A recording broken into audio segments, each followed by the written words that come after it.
નમસ્તે. પાછળના લેક્ચરમાં આપણે સ્વાધ્યાય 1.2 પૂરો કર્યો અને આગળ સંયોજિત વિધિની થિયરી જોઈ. હવે પછી સ્વાધ્યાય 1.3 શરૂ કરીએ. એની અંદર પહેલો દાખલો છે. એફ આપણે કઈ રીતે આપેલા છે?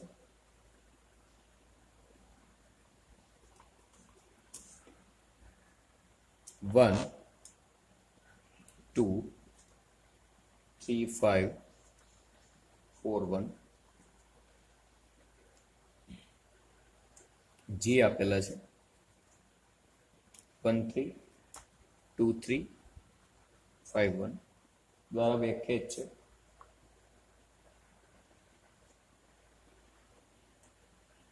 તો ગોફ શું છે એ આપણે મેળવવાનું છે.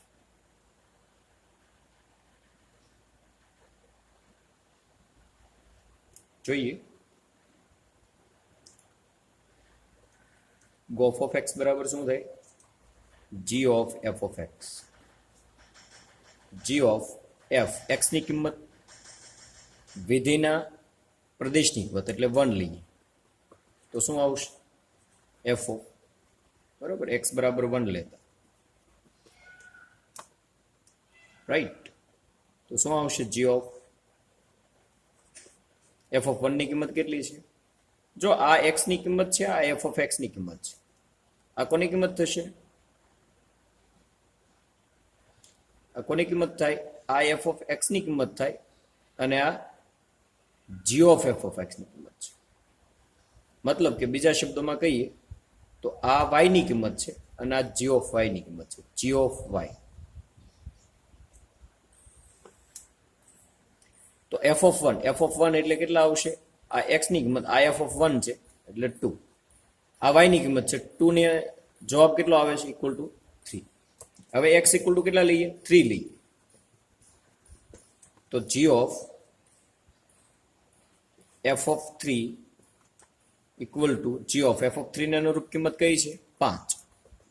તો જી ની અંદર 5 હોય એની અનુરૂપ કિંમત કેટલી છે? 1. હવે એક્સ ઇક્વલ ટુ કેટલા લઈએ? 4. G of f of 4 f of 4 એટલે 4 ને અનુરૂપ કિંમત કઈ છે? 1. તો જી ઓફ આ એફ ઓફ 4 ની કિંમત કેટલી કહેવાય? 1 છે એટલે 1. હવે 1 ને અનુરૂપ જી ની કિંમત કેટલી છે? 3. ઇક્વલ ટુ કેટલા આવે? 3. તેથી ગોફ ઇક્વલ ટુ કઈ કઈ કિંમત મળે? 1 ને અનુરૂપ જોડ કઈ થઈ? 3. 3 ને અનુરૂપ જોડ કઈ થઈ? 1. 4 ને અનુરૂપ જોડ કઈ થઈ? 3. ઓકે, દાખલો પૂરો. આગળ જોઈએ બીજો દાખલો. પ્રૂફ કરવાનું છે. કોઈ પણ એક હું પ્રૂફ કરું, બીજું તમારે કરવાનું છે. આપણે ગુણાકાર વાળું પ્રૂફ કરીએ. સેમ મેથડથી પ્રૂફ કરવાનું છે. F into G O H equal to F of H into G O H. આવું આપણે પ્રૂફ કરવાનું છે. ઇઝી છે. ડાબા બરાબર લઈએ. એફ ઇન્ટુ જી ઓ એચ. ઓ કાઢવા હોય તો શું લખતા હોઈએ? તમને બધાને ખબર છે. ઓ કાઢવા હોય તો શું લખવું પડે? Into h of x. આવું થઈ જાય તો ખબર છે ને. આ ગોફ ઓફ એક્સ હોય, આ ઓ કાઢો હોય તો શું કરીએ? જી ઓફ એફ ઓફ એક્સ. આવું લખતા હોઈએ તો શું આવશે? આ એચ ઓફ એક્સ ને અંદર ગુણી નાખો. એફ હારે ગુણ્યા જી સાથે એટલે f into h of x into g into h of x. આવું થાય. આના બરાબર શું લખી શકો? F o h x into જી ઓ એચ એક્સ. એક્સ ન લખો તો ચાલે. એફ ઓ એચ ઇન્ટુ જી ઓ એચ બરાબર જવાબ. પ્રૂફ થઈ. ત્રીજો દાખલો છે.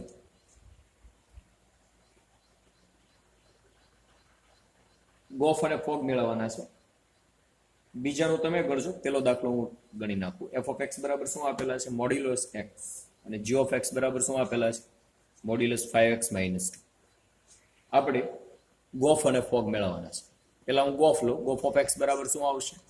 ખાલી ગોફ લખ્યું એટલે સમજવાનું, એની સાથે ઓફ એક્સ તો હોય ને હોય જ. F of x. F of x ની કિંમત મૂકી દો. એફ ઓફ એક્સ બરાબર શું છે? Mode x. જી વિધેયની અંદર જ્યાં એક્સ હોય ત્યાં મોડ્યુલસ એક્સ મૂકી દો તો શું આવશે? Modulus 5 modulus x - 2. એક્સ હોય ત્યાં શું મૂકવાના છે? Modulus x. બસ આ ગોફ ઓફ એક્સ. સહેલું છે, ખાલી મગજ દોડાવવાનું છે. ઓલરેડી આ આપણે આવી ગયેલું છે એટલે બહુ વધારે આની અંદર સમજાવવાની જરૂર મને નથી લાગતી. જી ઓફ એક્સ ની કિંમત મૂકી દો. કેટલા છે?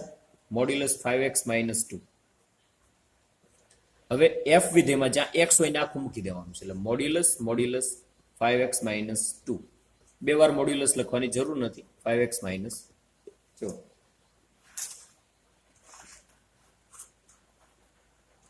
ચોથો દાખલો છે. એફ ઓફ એક્સ બરાબર શું આપેલા છે? 4x + 3/6x - 4. f of X બરાબર એક્સ એવું સાબિત કરવાનું છે અને એનું પ્રતિવિધેય શું થાય એ આપણે મેળવવાનું છે. પહેલા આ સાબિત કરીએ. f ઓફ એક્સ બરાબર શું આવશે? f કૌંસમાં f ઓફ એક્સ. f ની હું કિંમત મૂકી દઉં. f ઓફ એક્સ ની f ઓફ એક્સ બરાબર શું છે? 4x + 3/6x - 4. ઓલરેડી આપણે આવી ગયેલું છે. f વિધેયમાં x હોય ત્યાં આખે આખું મૂકી દઉં તો શું આવશે? 4 * x છે. x હોય ને આખે આખું પદ મૂકો. 4x + 3/6x - 4 + 3 આખાના છેદમાં 6x છે. x ની જગ્યાએ આખે આખું પદ મૂકો. 4x + 3/6x - 4 -4 = લસા લેશો. લસા લીધા પછી આ ઉડી જશે. લસા લ્યો એટલે શું આવે? 4 ને અંદર ગુણી નાખો. 16x + 12 + 6 × 3 = 18x - 12 આખાના છેદમાં આને અહીંયા ગુણો અને 6 ને અંદર જવા દો. 24x + 18 - 24x + 100 = 16 ને 18 કેટલા થશે? 12 જતા રહેશે. 16 ને 18 કેટલા થાય ભાઈ? 34x / 34 કે આ જતા રહેશે. 16 ને 18 34 = x. પ્રૂફ થઈ ગયું. હવે એનું પ્રતિવિધિ મેળવવાનું છે. y = શું હોય? f ઓફ x = પ્રતિવિધિ મેળવવાની રીત શું છે જોઈ લેજો. પ્રતિવિધિ કઈ રીતે મેળવવાનું છે. આ પહેલો દાખલો છે પ્રતિવિધિ મેળવવા માટેનો સ્વાધ્યાયનો. કંઈ કરવાનું નથી, ખાલી x ને સૂત્રના કરતા બનાવો. ના બરાબર y તો છે જ. આ y અહીંયા લખો. x ને સૂત્રના કરતા બનાવો તો અહીંયા ગુણી નાખો. 4x + 3 = 6xy - 4y. x વાળા પદ એક બાજુ લઈ લો, આને ઓલી બાજુ જવા દો. એટલે 4x - 6xy = 3 - 4y - 3. Okay. Minus વડે ગુણી નાખો આખા પદને તો શું આવશે? આ પ્લસ થઈ જાય. એમાંથી શું કોમન નીકળી જાય? પાછું x કોમન કાઢી લઈએ. માઇનસ વડે ગુણી નાખ્યા, x કોમન કાઢ્યા. બે પ્રોસેસ સાથે કરી તો x કોમન નીકળી ગયા. માઇનસ વડે ગુણી એટલે આ પ્લસ થઈ જાય. વધ્યું શું ત્યાં? 6y. અહીંયા શું આવશે? આ પ્લસ છે પણ માઇનસ વડે ગુણ્યા એટલે -4. માઇનસ વડે ગુણો એટલે આખાને માઇનસ વડે ગુણવું પડે. ખાલી આ બાજુ તમે માઇનસ વડે ગુણો એમ ચાલે નહીં. આને માઇનસ વડે ગુણો એટલે આ બે કેવા થઈ જાય? પ્લસ. x બરાબર શું આવ્યું? 4y + 3/6y - 4. થિયરીમાં આવી ગયું. x બરાબર શું હોય? f inverse y. f inverse y. બસ આ y વાળું પદ છે એમાં x y હોય ત્યાં x મૂકી જો એટલે f ઇન્વર્સ x બરાબર શું આવશે? y હોય ત્યાં x મૂકવાના છે. 4x + 3/6x - 4. ઓકે. જવાબ. પાંચમો દાખલો છે. પ્રતિવિધિ મળે કે નહીં કારણ સહિત નક્કી કરો. એમાં જો પેલું f આપણને આપેલું છે 110 210 310 410. આપણી વાત થઈ ગયેલી છે. પ્રતિવિધિ કોનું મળે? જે એક એક અને વ્યાપ્ત હોય. આ એક એક છે. એક માટે 10 છે, બે માટે 10. જુઓ તમે f of 1 = 10, f of 2 = 10, f of 3 = 10 અને f of 4 = 10. આ 1 2 3 4 બધા માટે 10 જ જવાબ આવે છે. એક એક નથી એટલા માટે એનું પ્રતિવિધિ ન મળે. બીજો દાખલો છે. શું આપ્યું? ચેક કરો એક એક છે કે નહીં. ત્રીજો દાખલો છે. એની અંદર એક એક છે કે નહીં. 2 માટે 7 મળે છે, 3 માટે 9 મળે છે, 4 માટે 11 મળે છે, 5 માટે 13 મળે છે. એવી રીતે આમ તો એ બધી ચેક કરશો તમે. બીજો દાખલો છે એમાં જો 5 માટે 4 મળે છે, 6 માટે 3 મળે છે, 7 માટે 4 મળે છે અને 8 માટે 2 મળે છે. એટલે આમ જોવા જાવ તો એ એક એક છે. વ્યાપ્ત કોણ છે? વ્યાપ્ત કોને કહેવાય? આવી રીતે તમને આપેલું છે. જુઓ બીજો દાખલો આ રીતનો છે. 5 6 7 8 ટેન્સ ટુ 1 2 3 4. તો જો 5 માટે કેટલા મળે છે? એની અંદર આ રીતના f આપેલા છે. 5 માટે 4, 5 માટે 4, 5 માટે 4 આવે છે. પછી 6 માટે કેટલા છે? 3, 6 માટે 3 જવાબ છે. પછી 7 માટે કેટલા છે? 4. 7 માટે કેટલા મળે છે 4 જવાબ. તો આમ જોવા જાવ તો આ એક એક નથી. શા માટે નથી?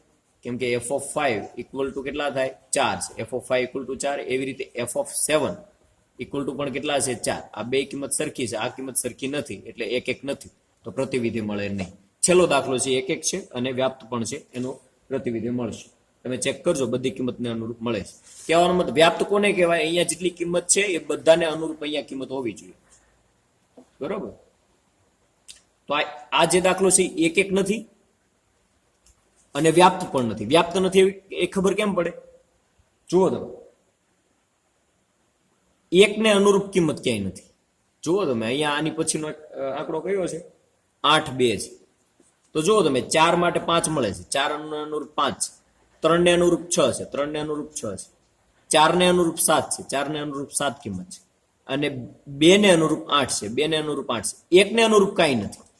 બધાને અનુરૂપ કંઈક હોવું જોઈએ, તો એને વ્યાપ્ત કહેવાય. આ વ્યાપ્તની વાત હતી. એક એક તો નથી, કેમ કે અલગ અલગ કિંમત માટે જવાબ સરખા છે. ઓકે, છઠ્ઠો દાખલો. f of x બરાબર આપેલું છે. શું આપેલું છે? x upon x plus 2. તો એ સાબિત કરો એક એક છે અને વ્યાપ્ત પણ છે, એવું આપણે પ્રૂફ કરવાનું છે. પછી એનું પ્રતિવિધિ મેળવવાનું છે. એક એક માટે શું કરશું? f of x1 equal to f of x2, બે વિધેય સરખા લ્યો તો શું આવશે? x1 ના છેદમાં x1 plus 2 equal two x2 ના છેદમાં x2 plus 2. અને અહીંયા ગુણો અને અહીંયા ગુણો, ઇમ્પ્લાઇઝ ધેટ શું આવશે? x1 x2 plus 2x1 equal to x1 x2 plus 2x1. આવું થાય. આ બંને જતા રહેશે, 2 2 જતા રહે, તો કેટલા આવે? x1 equal to x2. બરોબર. તો એક એક છે. આગળ જોઈએ વ્યાપ્ત માટે શું કરશું આપણે? y ઇક્વલ ટુ શું હોય? f of x equal to શું છે? x ના છેદમાં x plus 2. x ને સૂત્રના કરતા બનાવવાના છે.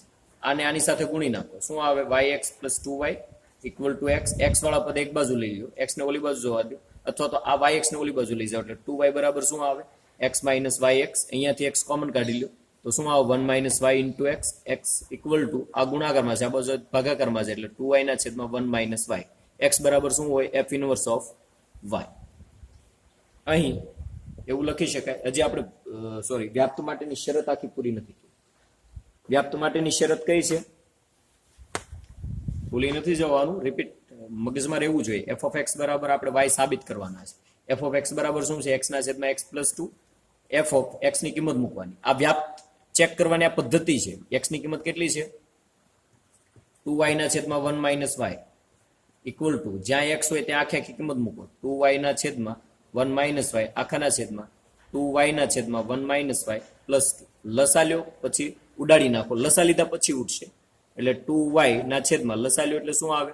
2y. અને અહીંયા ગુણો એટલે 2 સાથે 1 ગુણાય એટલે પ્લસ 2, પછી માઇનસ 2y. લસા લીધા પછી આ બે ઉડી જશે, એટલે 2y minus 2y 2 2 જતા રહે એટલે y. તેથી એવું લખી શકાય. જો f of x બરાબર y સાબિત થઈ ગયું. તેથી તે વ્યાપ્ત વિધેય છે. વ્યાપ્ત વિધેય હોય તો એનું એક એક વિધેયનું અસ્તિત્વ છે. અહીંયા લખવાનું. તેથી પ્રતિ વિધેયનું અસ્તિત્વ છે. પ્રતિવિધેયના અસ્તિત્વ માટેની શરત કઈ છે? એક એક અને વ્યાપ્ત હોવું જોઈએ. એક એક પણ છે અને વ્યાપ્ત પણ છે, તો પ્રતિવિધેય શું મળે? જો અહીંયા પ્રતિવિધેય ઓલરેડી આપણે મેળવેલું છે. x જે છે એ જ આપણું પ્રતિવિધેય છે. આ ફરી વખત રિપીટ કરું છું. x ની કિંમત એ જ આપણું પ્રતિવિધેય થાય, કેમ કે x બરાબર શું થાય? f inverse of y. એટલે આની અંદર y હોય ત્યાં x મૂકી જોઈએ આપણું પ્રતિવિધેય. એટલે f ઇનવર્સ ઓફ x બરાબર શું આવે? 2x ના છેદમાં 1 minus x. બરોબર. અને એ પણ ધ્યાન રાખવાનું કે f છે એ ટેન્સ ટુ b હોય તો f ઇનવર્સ શું થઈ જાય? b tense two a. ઊંધું થઈ જાય. બરોબર. એનો જે પ્રદેશ હોય એ શું થઈ જાય? વિસ્તાર થઈ જાય. વિસ્તાર હોય એ શું થઈ જાય? એનો પ્રદેશ થઈ જાય. પ્રતિવિધેય લ્યો એટલે બંને બાબત છે એની ઉલટાઈ જશે. મતલબ કે એની જગ્યા ચેન્જ થઈ જશે. પ્રદેશ વિસ્તારમાં કન્વર્ટ થઈ જાય અને વિસ્તાર છે એનો પ્રદેશમાં કન્વર્ટ થઈ જાય. પ્રતિવિધેય ક્યારે મળે એની શરત તમને ખબર હોવી જોઈએ.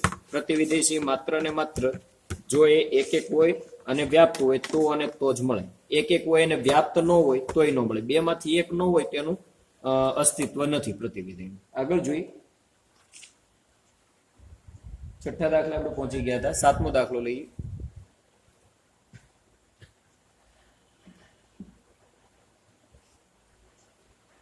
એફ ઓફ એક્સ હોમવર્કમાં તમારે મેળવવાનું છે. સાબિત કરો એ વ્યસ્ત સંપન્ન વિધેય છે. વ્યસ્ત સંપન્ન વિધેય, આવો શબ્દ પહેલી વાર આવ્યો. વ્યસ્ત સંપન્ન છે એવું સાબિત કરો. વ્યસ્ત સંપન્ન કોને કહેવાય? એક એક અને વ્યાપ્ત વિધેયની વ્યસ્ત સંપન્ન વિધેય કહેવાય. વ્યસ્ત સંપન્ન વિધેય કહે છે જેનું વ્યસ્ત મળી શકે. હવે વ્યસ્ત એટલે શું? તો કે વ્યસ્ત વિધેય એટલે પ્રતિવિધેય. બે એક જ થાય, વ્યસ્ત વિધેય કયો કે પ્રતિવિધેય, બેના મતલબ સરખા છે. તો પ્રતિવિધેય કોનું મળે? જે એક એક અને વ્યાપ્ત હોય. એક એક અને વ્યાપ્ત હોય એને વ્યસ્ત સંપન્ન વિધેય કહેવાય. વ્યસ્ત વિધેય એટલે પ્રતિવિધેય. બસ. આઠમું છે એફ ઓફ એક્સ બરાબર આપેલું છે એક્સ વર્ગ પ્લસ 4 દ્વારા વ્યાખ્યાયિત છે. સાબિત કરો કે તે વ્યસ્ત સંપન્ન છે અને એફ નું પ્રતિવિધેય એફ ઇનવર્સ શું છે એ આપણે પ્રૂફ કરવાનું છે. F of X one equal to F of X two શું આવશે? એક્સ વન નો વર્ગ વત્તા 4 ઇક્વલ ટુ એક્સ ટુ નો વર્ગ વત્તા 4. 4 4 જતા રહે, વર્ગમૂળ લ્યો એટલે એક્સ વન બરાબર એક્સ ટુ આવે. તેથી તે એક એક વિધેય છે. આ એક એક વિધેય એટલે જ થાય છે કેમ કે અહીંયા તમે જોયું હશે R tends to R plus tends to શું આપેલું છે? 4 થી લઈને ઇન્ફાઇનાઇટ. અહીંયા આર પ્લસ છે એટલે એક એક થાય. જો અહીંયાથી હું પ્લસ કાઢી નાખું તો એક એક ન થાય. શા માટે ન થાય? તો -2 આવે. -2 અને +2 ના જવાબ સરખા આવે. અહીંયા -2 મૂકો અને +2 મૂકો, બેના ધન થઈ જાય. 4 ને 4 બેના 8 જવાબ આવે. તમે ટ્રાય કરો. અહીંયા -2 નો વર્ગ કરો તો 4 + 4 8, +2 મૂકો તો 2 નો વર્ગ 4 + 4 8. બેના જવાબ કેવા આવે? સરખા. એટલે અહીંયા આર પ્લસ એટલે ધન કિંમતો આવે, ધન વાસ્તવિક સંખ્યા. એટલે એની અંદર ઋણ ન આવે એટલે ઋણ લેવાની નથી. આ કિંમત ન લઈ શકાય, માત્ર 2 લઈ શકો. વ્યાપ્ત માટે જોઈએ એફ ઓફ એક્સ બરાબર શું છે? એક્સ વર્ગ વત્તા 4. એફ ઓફ એક્સ બરાબર વાય લઈ શકાય. તો એક્સ ઇક્વલ ટુ શું આવે? એક્સ વર્ગ બરાબર શું આવે? Y minus 4. એક્સ બરાબર શું આવે? વર્ગમૂળની અંદર વાય માઇનસ 4 વર્ગમૂળ કિંમત મૂકી દો. એફ ઓફ એક્સ બરાબર શું છે? એક્સ વર્ગ વત્તા 4. તો આપણે મેળવવાનું શું છે? એક્સ ની કિંમત મૂકી દો. F of under root Y minus 4. X હોય વિધેયની એફ ની અંદર એક્સ હોય ત્યાં અંડરરૂટ વાય માઇનસ 4 મૂકો. એક્સ ની જગ્યાએ અંડરરૂટ વાય માઇનસ 4 મૂકો તો શું આવશે? વાય માઇનસ 4 આખાનો વર્ગ વત્તા 4. તો શું થશે? વર્ગ અને વર્ગમૂળ જતા રહે. વાય માઇનસ 4 પ્લસ 4 4 4 જતા રહે equal to Y. F of X બરાબર વાય સાબિત થઈ ગયું. તેથી તે શું થશે?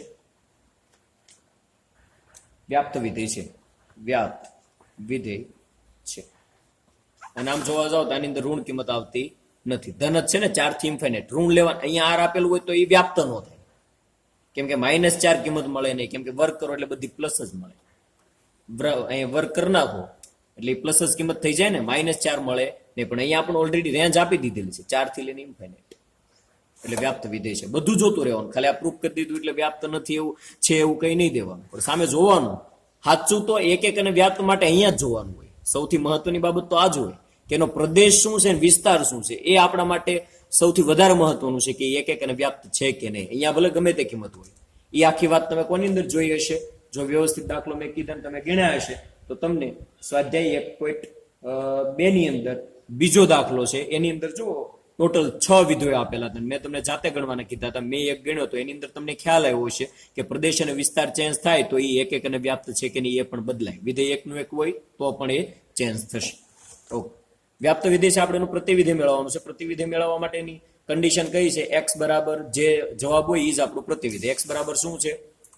Under root Y minus 4. એક્સ બરાબર શું હોય? F inverse of Y. આની અંદર વાય હોય ત્યાં શું મૂકી દેવાનું? X. F inverse of X બરાબર શું આવે? Under root X minus 4. આ આપણું પ્રતિવિધેય. પ્રતિવિધેય હોય એનો પ્રદેશ અને વિસ્તાર શું થઈ જશે? 4 થી લઈને infinite tends to R plus. આ હોય ચેન્જ થઈ જાય. પ્રદેશ હોય વિસ્તાર થઈ જાય, વિસ્તાર હોય પ્રદેશ થઈ જાય. ઓકે. આગળ જોઈએ 9મો દાખલો.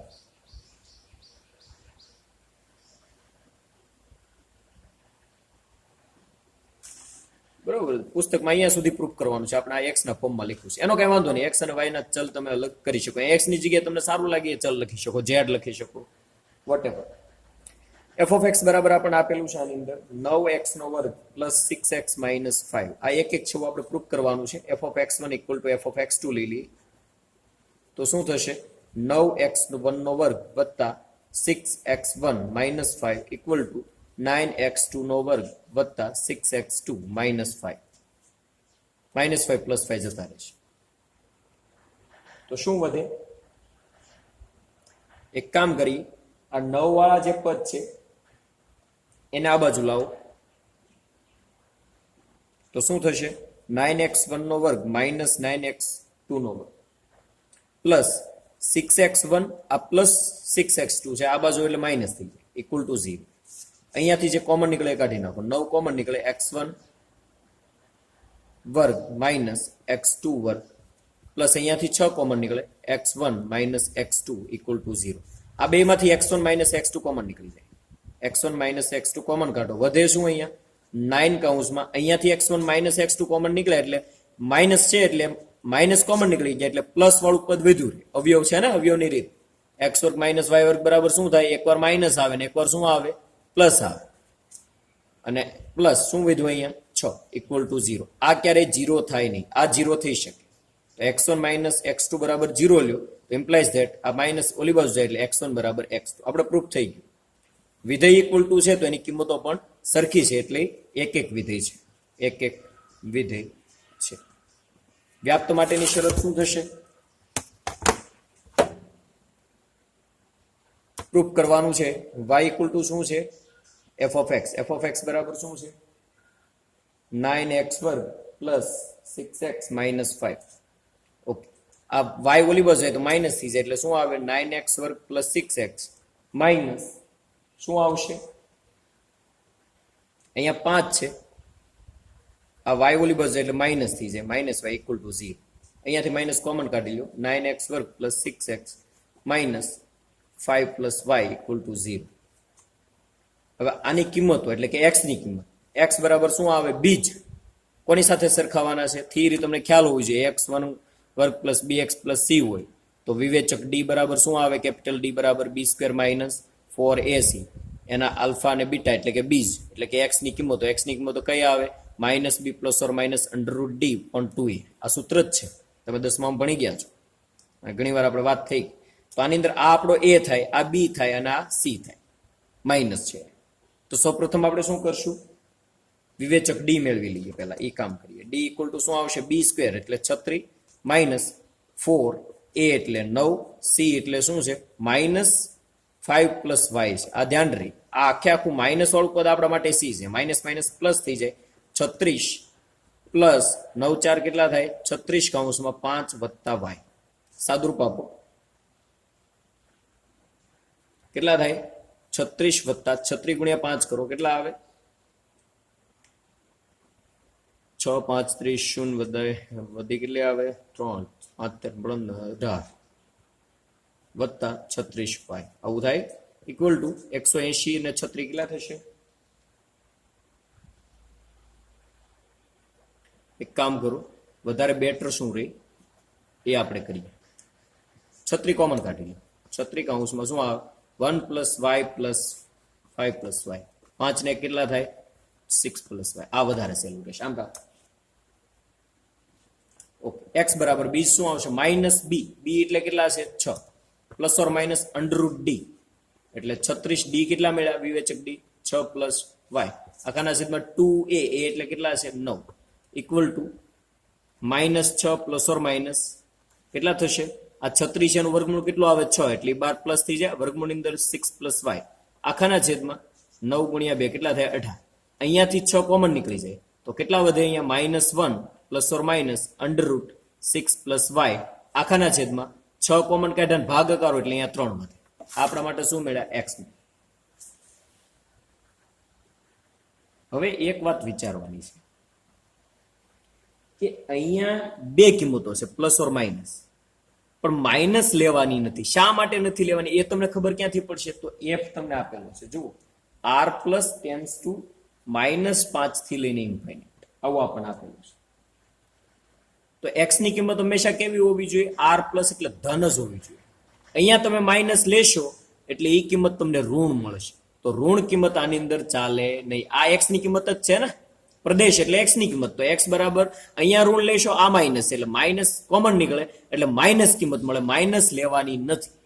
એટલા માટે અહીંયા ઋણ કિંમત આવશે નહીં. હકીકતમાં પ્લસ ઓર માઇનસ આવે સૂત્ર પ્રમાણે, પણ માઇનસ એટલે નહીં આવે કેમ કે પ્રદેશમાં બધી ધન કિંમતો છે. એટલે અહીંયા નિશાની કેવી રાખવાની? પ્લસ. સમજો અહીંયાથી મેં શા માટે માઇનસ કાઢી નાખ્યા છે, એટલે એક જ કિંમત x ની મળી આપણને. હવે આપણે y ઇક્વલ ટુ આપણે પ્રૂફ કરવાનું છે f of x બરાબર શું છે? 9x વર્ગ પ્લસ 6x માઇનસ 5. આવું છે. બધે કિંમત મૂકો, શું થાય છે? 9x વર્ગ એટલે આનો વર્ગ કરવાનો છે. શું આવશે? કઈ કિંમત છે x ની? x વર્ગ. આ પ્લસ છે એનું પેલા લખું છું. વર્ગમૂળની અંદર 6 પ્લસ y.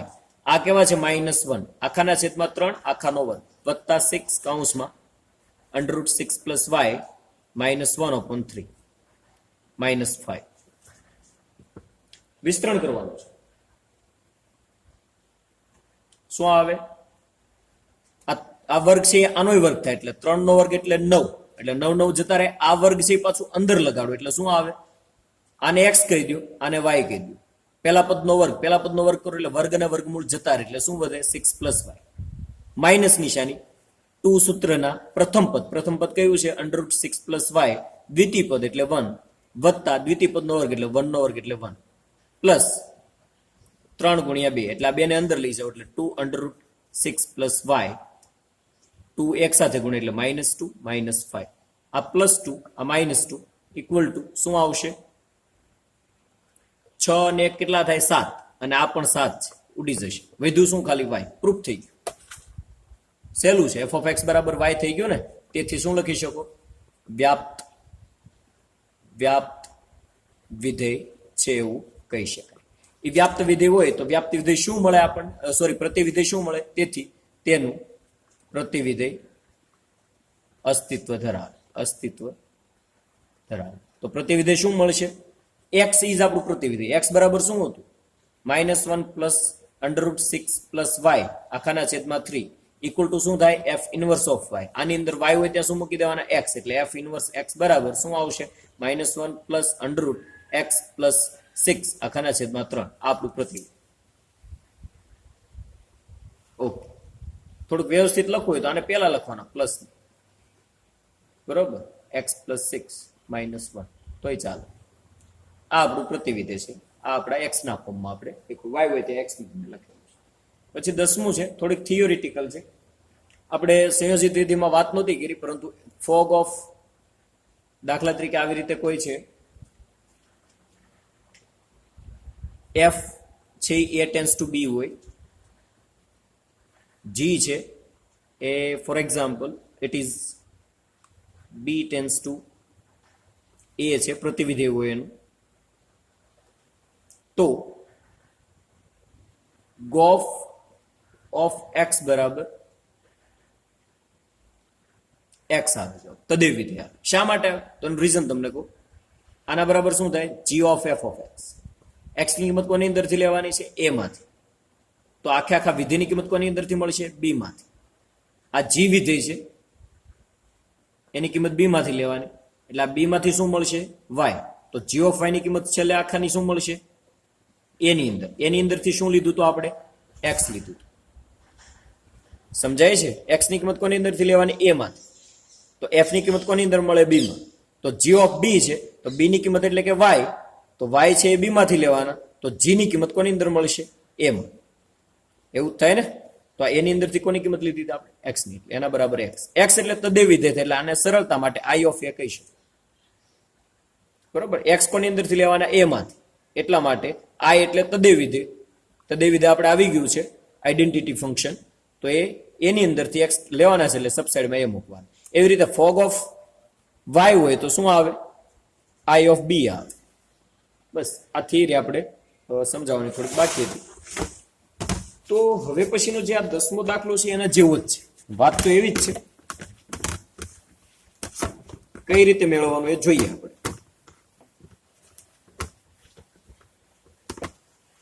આઈડેન્ટિટી ફંક્શન માટે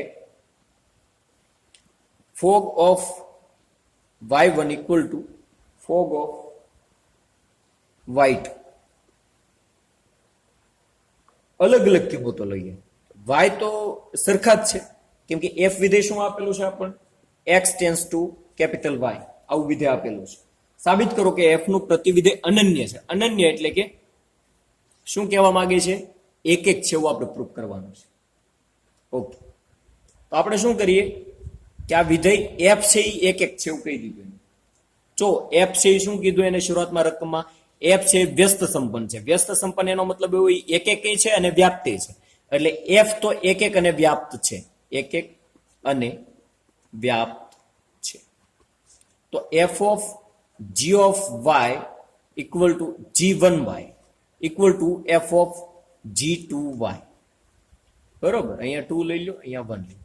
આ વિધેયની કિંમત છે, f ની કિંમત. આવું ઇક્વલ ટુ શા માટે લઈ શકો તમે? કેમ કે f છે એ એક એક છે. એક એક હોય તો એના ચલની કિંમતો પણ સરખી હોય. આ તો આપણી શરત જ છે ને, f ઓફ x1 બરાબર f ઓફ x2. જો એક એક હોય તો x1 બરાબર x2 થાય. તો x1 ની જગ્યાએ આખે આખું પદ છે, તો એ બેને સરખાવો તો શું થાય? g1y equal to g2y. તેથી f નું પ્રતિવિધેય શું હતું આપણું અહીંયા? g. એ કેવું થશે? અનન્ય. અનન્ય શા માટે છે? કે 1 ને અનુરૂપ 2 બે ચલની કિંમતો કેવી થશે? અલગ અલગ સરખી થાય.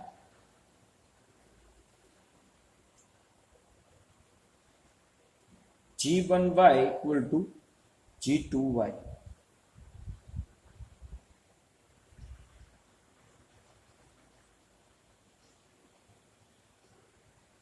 એક મિનિટ.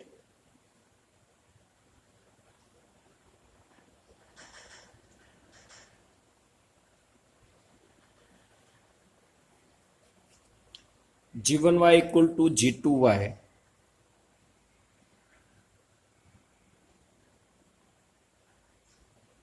ઓકે, આના માટે છે ને આપણે એક થિયરી કોન્સેપ્ટ ઊંધું વિચારીએ. અનન્ય હોવું એનો મતલબ એવો કે એક જ હોવું, અલગ અલગ પ્રતિવિધેય નથી. તો આપણે ઊંધું વિચારીએ. બે પ્રતિવિધેયો વિચારી લીધા, g1 અને g2. આવા બે પ્રતિવિધેય ઊંધું વિચારવાનું છે. અનન્ય હોવું એટલે કે એક જ હોવું, પણ આપણે ઊંધું વિચારીએ કે f ના બે પ્રતિવિધેયો છે, g1 અને g2, જેનો અહીંયા મેં ઉપયોગ કર્યો. તો એ આ એક એક છે એ થિયરીનો ઉપયોગ કર્યો તો એ બે ના મૂલ્યો કેવા એવા? સરખા. આપણે અલગ અલગ ધાર્યા હતા પણ મળ્યા કેવા? આપણને સરખા. એટલા માટે કેવું છે? અનન્ય છે. સહેલું છે સમજૂતી. ફરી વખત રિપીટ કરું. હું કહેવા એવું માંગુ છું કે અનન્યનો મતલબ એવો થાય એને અનુરૂપ એક જ છે. તો અહીંયા આપણે બે અલગ અલગ ધારી લઈએ કે માનો કે બે પ્રતિવિધેયો છે. તો બે પ્રતિવિધેયનો અહીંયા એક એકની થિયરી પ્રમાણે શું થાય કે f ઓફ x1 બરાબર f ઓફ x2, એટલે એના ચલ બે કેવા હોય? સરખા હોય. તો આ એક એકની થિયરીનો ઉપયોગ કરીને આ આપણા માટે x1 છે, આપણા માટે x2 છે આખું. તો એ બે કેવા હોય? સરખા હોય. મેં અલગ અલગ ધાર્યા હતા પણ થિયરી પ્રમાણે એ બે કેવા એવા? સરખા એવા. મતલબ કે g1 અને g2 અલગ છે નહીં. એ બે કેવા છે? એક જ છે. એટલે કે તે વિધેય પ્રતિવિધેય કેવું છે? અનન્ય છે. ઓકે, અહીંયા થિયરી દાખલો એ પૂરો. 11મું છે. f ઓફ 1 બરાબર શું આપ્યું છે? a. f ઓફ 2 બરાબર શું આપ્યું? b. અને f ઓફ 3 બરાબર શું આપ્યું છે? c. તો f ઇનવર્સ મેળવો. તો ઈઝી છે. f ને આ બાજુ લઈ જાઓ એટલે 1 બરાબર શું આવે? f inverse of a. આ f ને આ બાજુ લઈ જાઓ એટલે 2 બરાબર શું આવે? f inverse of b. આપણે એવું જ કર્યું હતું ને. x બરાબર શું હતા? સોરી, y બરાબર શું હતા? f of x. તો આપણે શું કર્યું હતું? y ને આ બાજુ લઈ ગયા, સોરી f ને આ બાજુ લઈ ગયા તો x બરાબર શું મળ્યું હતું? f inverse of y. એવી રીતે આપણે કામ લેવાનું છે. f ઓલી બાજુ એટલે 3 બરાબર f ઇનવર્સ ઓફ c. તો f ઇનવર્સ આપણને શું મળ્યા? પ્રદેશ શું આવશે? જો રકમમાં વિધેય આપેલું છે એનો જે વિસ્તાર હોય આપણો પ્રદેશ થઈ જાય. શું આવશે? a, પછી b અને c. એને અનુરૂપ વિધેયના જવાબ કયા કયા આવ્યા? 1, 2 અને 3. આ f ઇનવર્સ લખવું હોય તો કઈ રીતે લખી શકો? ઇક્વલ ટુ a ને અનુરૂપ કિંમત કેવી મળી? 1. ઊંધું નથી લખવાનું. 1 ને અનુરૂપ a નથી. આ પ્રતિવિધેય માટે a ને અનુરૂપ 1 છે. આપણે એવું જ કહેતા હોઈએ ને. આ દાખલા તરીકે y ઇક્વલ ટુ શું છે? f ઓફ x છે. તો x ને અનુરૂપ શું મળે? y મળે. તો અહીંયા f ઇનવર્સમાં a ને અનુરૂપ 1 મળ્યા, b ને અનુરૂપ 2 મળ્યા, તો b ને અનુરૂપ 2. એવી રીતે c ને અનુરૂપ શું મળ્યા? 3. ઓકે, આ f ઇનવર્સ મળી ગયા. હવે શું મેળવવાનું કીધું છે રકમમાં? કે f inverse of inverse equal to f. એવું આપણે પ્રૂફ કરવાનું છે. હવે આ f ઇનવર્સ છે એનું ફરી વખત ઇનવર્સ લઈએ. ફોર એક્ઝામ્પલ આનું ઇન્વર્સ લેશો તમે એફ ઇન્વર્સ નું ઇન્વર્સ બરાબર ચેન્જ થઈ જશે ફરી વખત શું આવે 1 હોય એને અનુરૂપ એ મળે, 2 હોય એને અનુરૂપ બી મળે અને 3 હોય એને અનુરૂપ સી મળે. એફ તો આ તો કયું વિધેય થઈ ગયું જુઓ તમે, બહુ સહેલી સમજૂતી છે. 1 બરાબર શું આવ્યું હતું એફ ઇન્વર્સ ઓફ એ. આ બંને બાજુ એફ ઇન્વર્સ લઈ લો તો શું આવશે, બંને બાજુ ઇન્વર્સ લઈ લો. એક કામ કરો, ઇન્વર્સ એ નથી લેવા આપણે, એફ ઇન્વર્સ નો પણ ઇન્વર્સ લેવો છે. આને આ બાજુ લાવો એટલે શું આવશે f inverse of inverse 1 equal to a. એક મિનિટ, આ રીતે આપણે કામ નથી લેવું, હજી થોડીક વધારે સહેલી મેથડ આપણે લઈએ.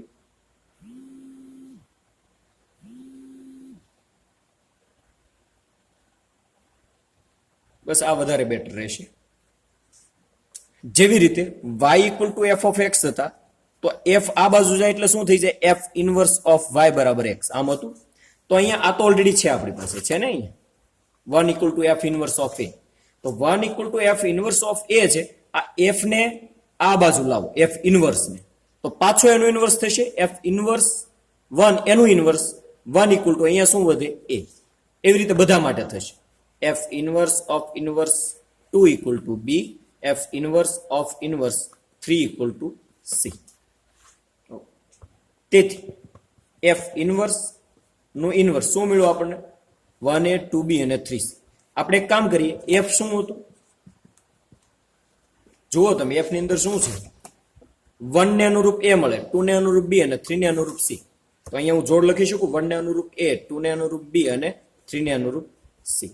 તો આ બે કેવા મળ્યા જુઓ તમે, સરખા છે. સરખા છે તો એવું કહી શકાય એફ બરાબર એફ ઇન્વર્સ નો પણ ઇન્વર્સ, મતલબ કે એફ ઇન્વર્સ એનો ઇન્વર્સ બરાબર શું આવે એફ આર.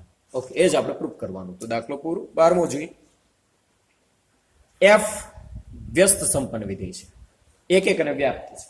તો સાબિત કરો કે F inverse of F equal to F થાય. થિયરી છે, થોડીક જટિલ છે પણ સમજજો, સમજાઈ જશે. આપણે વાત થઈ ગયેલી છે કે પ્રતિ વિધેય ઇક્વલ ટુ શું આવે તેનો વિસ્તાર આવે એટલે આઈ ઓફ વાય. વાય ની અંદરથી કિંમત મળશે. એવી રીતે F inverse of F equal to, તો એફ ઇન્વર્સ શું મળે પેલું જે પદ હોય એનો વિસ્તાર એ જવાબ આવે. તો આ એફ છે, એફ નો વિસ્તાર શું છે વાય એટલે આઈ ઓફ વાય. એફ ઇન્વર્સ બરાબર શું આવે પ્રદેશ હોય વિસ્તાર થઈ જાય, વિસ્તાર હોય પ્રદેશ થઈ જાય એટલે વાય ટેન્સ ટુ એક્સ. તો એફ ઇન્વર્સ ઓફ એફ બરાબર શું આવશે, અહીંયા પેલું એફ ઇન્વર્સ છે એનો વિસ્તાર શું છે એક્સ એટલે આઈ ઓફ એક્સ આવે.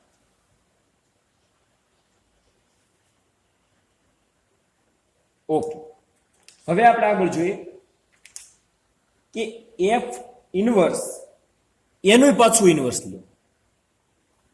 આ એફ ઇન્વર્સ નું પણ ઇન્વર્સ, એ શું આવે પાછું આ એફ ઇન્વર્સ નું ઇન્વર્સ એટલે આ વિસ્તાર થી પાછો પ્રદેશ થઈ જાય અને પ્રદેશ થી પાછો વિસ્તાર થઈ જાય. તો એના માટે શું લખી શકાય એ આપણે જોઈએ.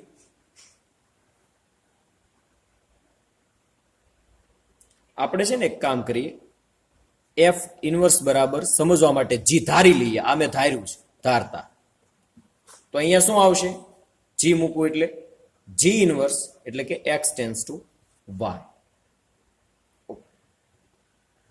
હવે આપણે થિયરી જોઈએ કે જી ઇન્વર્સ ઓફ એફ ઇન્વર્સ તો શું આવે પેલું વિધેય જી ઇન્વર્સ એનો વિસ્તારી જવાબ થાય એટલે આઈ ઓફ વાય આવે. એવી રીતે એફ ઇન્વર્સ જી ઇન્વર્સ આનો જવાબ શું આવે પેલું વિધેય એફ ઇન્વર્સ છે એનો વિસ્તારી આપણો જવાબ થાય તો એનો વિસ્તાર શું છે એક્સ એટલે આઈ ઓફ એક્સ. ફાઇન, આગળ જોઈએ. હવે પરિણામ 1 અને 2 આને જે છે એને આપણે પરિણામ 1 કહી દો, આ આખે આખું પરિણામ છે એને 2 કહી દો, આ જે પરિણામ છે એનું 1 કહી દો. જોઈએ આપણે શું થાય છે, સરખાવો તમે શું થાય. તો જી ઇન્વર્સ ઓફ એફ ઇન્વર્સ બરાબર આઈ ઓફ વાય ની કિંમત મૂકવાની છે. આઈ ઓફ વાય છે I of y, I of y બરાબર શું છે એફ ઓફ એફ ઇન્વર્સ. અહીંયા f inverse of g inverse બરાબર આઈ ઓફ એક્સ ની કિંમત મૂકવાની છે. આઈ ઓફ એક્સ બરાબર શું છે એફ ઇન્વર્સ ઓફ એફ. સરખાવો તમે, અહીંયા એફ ઇનવર્સ છે, અહીંયા એફ ઇનવર્સ છે, તો જી ઇનવર્સ બરાબર એફ થાય થશે. અહીંયા શું છે? એફ ઇનવર્સ, અહીંયા એફ ઇનવર્સ, તો જી ઇનવર્સ બરાબર શું થાય? એફ. અહીંયા એફ ઇનવર્સ તો છે જ, અહીંયા પણ એફ ઇનવર્સ છે. જી ઇનવર્સ બરાબર શું લેવા પડે? એફ લેવા પડે, તો જ વચ્ચે શું આવે? ઇક્વલ ટુ આવે. એટલે જી ઇનવર્સ બરાબર એફ. જી ઇનવર્સ ની કિંમત મૂકી દો. જી ઇનવર્સ બરાબર શું? જી ની કિંમત મૂકો. જી બરાબર શું છે? F inverse. એટલે શું થશે? જી ની કિંમત મૂકો એટલે એફ ઇનવર્સ નો ઇનવર્સ બરાબર શું આવશે? એફ. તો આ આપણે સાબિત કરવાનું, સાબિત થઈ ગયું. દાખલો પૂરો. થોડુંક આમ સમજાવ્યું છે, એવું લાગે તો બીજી વાર જોઈ લેજો એટલે વધારે સમજો. આપણે આ સ્વાધ્યાય પૂરો કરી નાખીએ જેથી કરીને આગળ વ્યવસ્થિત પાછો આગળ લઈ શકાય. જોઈએ ઓપ્શન છે, ઓપ્શનની અંદર એફ ઓફ એક્સ બરાબર શું આપેલું છે? પેલા ઓપ્શન 3 - x ઘન રેઝ ટુ 1/3. આવા દાખલા ક્યારેક બોર્ડમાં પૂછી નાખે છે. ફોફ ઓફ એક્સ મેળવવાનું છે. ફોફ ઓફ એક્સ ઈઝી છે, જોતા જઈએ શું છે, ફટાફટ જોઈએ. એફ કાઉન્સમાં એફ ઓફ એક્સ બરાબર ફોફ ઓફ એક્સ. આ તો બધાને ખબર છે. ફોફ ઓફ એક્સ બરાબર આવું લખી શકાય. ફોફ ઓફ એક્સ બરાબર શું આવશે? એફ કાઉન્સમાં એફ ઓફ એક્સ ની કિંમત મૂકી દો. કેટલા છે? 3 - x ઘન રેઝ ટુ 1/3. આ આખાને હું એમ કહી દઉં એટલે શું આવશે? એફ ઓફ એમ. આવું થઈ જાય. એમ બરાબર શું લીધું આપણે? બહુ ઈઝી છે, ખાલી મગજમાં એક વાત બેસાડવાની છે. આ સ્ટેપ ગમે ત્યારે ગમે તેવું વિધેય હોય, આવું ફોફ મેળવવાનું કીધું તો આવી રીતે ધારી લો તો કામ સહેલું બને એટલા માટે. બાકી તમે સમજતા હોય તો એમ ધારો નહીં, ડાયરેક્ટ ગણો તો પણ કઈ વાંધો નથી. તો એફ ઓફ એમ, તો અહીંયા શું છે? એફ ઓફ એક્સ છે ને, તો એક્સ હોય અહીંયા શું છે? એમ. તો શું લખી શકાય એના બરાબર? આ વિધેયની અંદર એક્સ હોય ને એમ મૂકી દેવાના છે એટલે શું આવશે? 3 - m ઘન રેઝ ટુ 1/3. હવે એમ ની કિંમત મૂકી દેવાની છે. 3 - m ની કિંમત, એમની કિંમત કેટલી છે? 3 - x ઘન રેઝ ટુ કેટલા છે? 1/3. આ એમ ની કિંમત છે, પાછો એમ નો ઘન છે એટલે આ આખો ઘન, એની પાછી 1/3. સમજો, ફરી વખત રિપીટ કરું. એમ ની કિંમત આખી એમ ની જગ્યાએ મૂકી દેવાની છે. આ એમ ની કિંમત છે ને. તો અહીંયા શું કર્યું મેં? એમ, આ એમ છે આખો. જો આ આખો એમ છે. અહીંયા જોઈ જુઓ, 3 - x ઘન રેઝ ટુ 1/3. 3 - x ઘન રેઝ ટુ 1/3. આ એમ એની 3 ઘાત, એટલે એની 3 ઘાત મૂકી, કાઉન્સ પૂરો, રેઝ ટુ 1/3. તો ઘાતનો શું થાય? ગુણાકાર. આ બેનો ગુણાકાર કરો એટલે 3 વયા જાય. તો વધ્યું શું? આવે 3 - x ઘન રેઝ ટુ 1/3. હજી આ 1/3 ઘાત આખાની છે. અહીંયાથી ઘાત નીકળી ગઈ. હવે આ માઇનસ ને અંદર જવા દો એટલે -3 પ્લસ x ઘન રેઝ ટુ 1/3. શું આવશે? 3 જતા રહે. શું વધ્યું? x ઘન રેઝ ટુ 1/3. ઘાતનો ગુણાકાર એટલે જવાબ શું આવે? x. તો આ જે ઓપ્શન છે એનો જવાબ શું આવશે? x, એટલે કે સી જવાબ આવશે. 14મો દાખલો છે. એફ ઓફ એક્સ બરાબર 4x ના છેદમાં 3x + 4 દ્વારા વ્યાખ્યાયિત વિધેય f નું પ્રતિવિધેય મેળવો. પ્રતિવિધેય એટલે x મેળવવાનું છે. એની અંદર x બરાબર જે આવે એને f ઓફ ઇનવર્સ y કહી દેવાનું. આ ઓલરેડી આપણે અગાઉ વાત કરી જ છે. આ દાખલો તમારે હોમવર્કમાં છે, સહેલો છે. x ને સૂત્રના કરતા બનાવો, પછી જે પણ જવાબ આવે એ y વાળું મળશે. એ y વાળું જે પદ મળે એની અંદર y હોય ત્યાં શું મૂકી દેવાનું? x. એ આપણો જવાબ થઈ જશે. અને y વાળું જો અહીંયા 1 મિનિટ, આ જે 14મો ઓપ્શન છે ને એમાં ઓપ્શન બધા y ના ફોર્મમાં છે એટલે x ની જગ્યાએ y ની જગ્યાએ x મૂકવાના નથી. આપણે જનરલી શું કરતા હોઈએ? દાખલા મેં ભૂસી નાખ્યા છે પણ કઈ વાંધો નહીં, મેં તમને એ સમજાવ્યું હતું. અહીંયા જ છે. જો આ x બરાબર શું મળ્યા હતા? x બરાબર કેટલા અહીંયા મળ્યા હતા? વર્ગમૂળની અંદર y - 4 હતા, ઇક્વલ ટુ અહીંયા f ઇનવર્સ ઓફ y. પછી મેં નીચે લખ્યું હતું કે અહીંયા જે y હોય ત્યાં શું મૂકવાના? x મૂકી દેવાના એટલે x વાળું ફોર્મ મળે. પણ જો ઓપ્શન ની અંદર તમે જુઓ 14મા ઓપ્શનમાં આખા જવાબ છે y ના ફોર્મમાં જ છે. એટલે જે g છે એ આપણો શું છે? પ્રતિવિધેય છે. એટલે g ઓફ y. એક કામ કરો ને, લાવો ગણીને ફટાફટ. f ઓફ x બરાબર શું છે? 4x ના છેદમાં 3x + 4. આની અંદરથી ઇક્વલ ટુ y. આને અહીંયા ગુણી નાખો. 4x બરાબર શું આવે? 3xy + 4y. તો શું થશે? આ x ને એક બાજુ લઈ જાઓ એટલે 4x - 3xy equal to 4y. x common કાઢી લો, શું આવે? 4 minus 3y equal to 4y. x બરાબર શું થઈ જશે? 4y upon 4 minus 3y. Okay, x ને સૂત્રના કરતા બનાવ્યું. f નું પ્રતિવિધેય શું કીધું? પ્રતિવિધેય ઇક્વલ ટુ શું છે? f inverse of y. આવું થાય તો f નું પ્રતિવિધેય શું કીધું એને? જો રકમમાં કીધું છે f નું પ્રતિવિધેય g છે, તો f ઇનવર્સ બરાબર g થઈ ગયું. સમજાય છે કે નહીં? f ઇનવર્સ બરાબર શું થઈ ગયું? g થઈ જાય. કેમ કે f નું પ્રતિવિધેય f ઇનવર્સ. f નું પ્રતિવિધેય શું થાય? f નું પ્રતિવિધેયને શું કહીએ આપણે? f inverse. તો f ઇનવર્સ બરાબર શું છે? પ્રતિવિધેય રકમમાં કહી દીધું g, એટલે f ઇનવર્સ બરાબર g. આની અંદર f ઇનવર્સ હોય ત્યાં g મૂકી દો, એટલે f ઇનવર્સ બરાબર g કૌંસમાં y બરાબર 4y upon 4 માઇનસ 3y. આ ઓપ્શન જ્યાં હોય ત્યાં ટીક કરી નાખો. કેટલામાં ઓપ્શન છે? બી ઓપ્શન છે, બરોબર. બી ઓપ્શન એ જવાબ. અહીંયા આપણું સ્વાધ્યાય પૂરો થાય છે. ફરી વખત રિવિઝન કરજો, ન સમજાય દાખલા ફરી વખત જોયા કરજો, સમજજો, ન સમજાય તો મને પૂછજો. અહીંયા આપણે આપણો ક્લાસ પૂરો કરીએ.